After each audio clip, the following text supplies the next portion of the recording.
welcome FamilyAffaires.com contributor Dr. Robert Naseef, who is a psychologist, an author, and he specializes in working with families of people with disabilities. And he is also the father of an adult child with autism. Welcome, Dr. Naseef. Thanks, Roseanne. It's a pleasure to be here. It's great to be with you.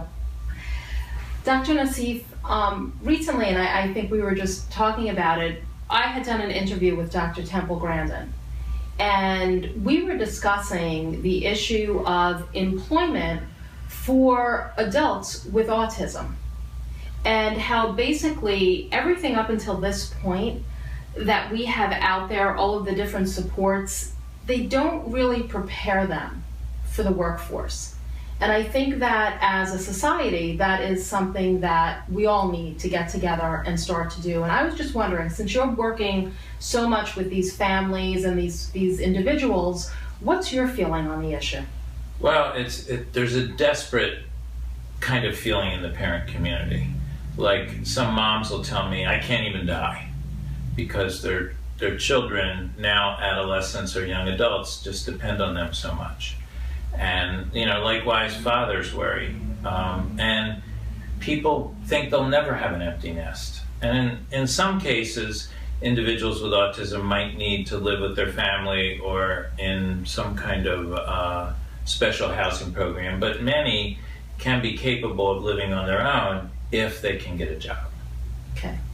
And basically, they really need to be trained in order to get the skills to do it. When I was interviewing Dr. Temple Grandin, she was using the example that when she grew up, and she basically grew up in the 50s, that there were still newspaper routes that kids could have, and she basically said that her mother made her get a newspaper route just to go out there, just to have a responsibility and have to do a job function over and over and over, and also to start to interact with people. Right. And learn what is socially acceptable, what's not socially acceptable.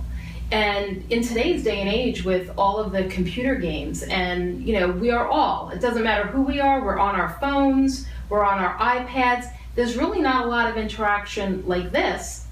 And that is one of the main issues in dealing with the population of autism, that they don't have the social skills. Exactly. What most people pick up intuitively or naturally has to be taught in a structured way to individuals with autism. But isn't it true that that needs to be taught to everybody in a kind of structured way? We just go about it a little bit differently? Sure. Everybody is learning this all the time, but the instruction for individuals on the autism spectrum has to be, like in the lingo we use, direct. Okay. Like, you do it this way, and you take turns in a conversation. Okay. And you pause and wait for a response. Okay. Things, the many little rules and social nuances that we take for granted that aren't written down have to be taught. Okay. I understand that you're working with an organization right now who is working with a corporate company to create a program where people with autism can come and work.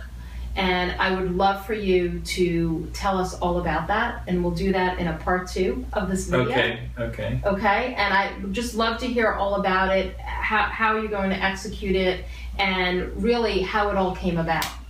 Okay, that'll be great. But thanks so much for being here today and sharing that with us. You're welcome. It's a pleasure. Thank you.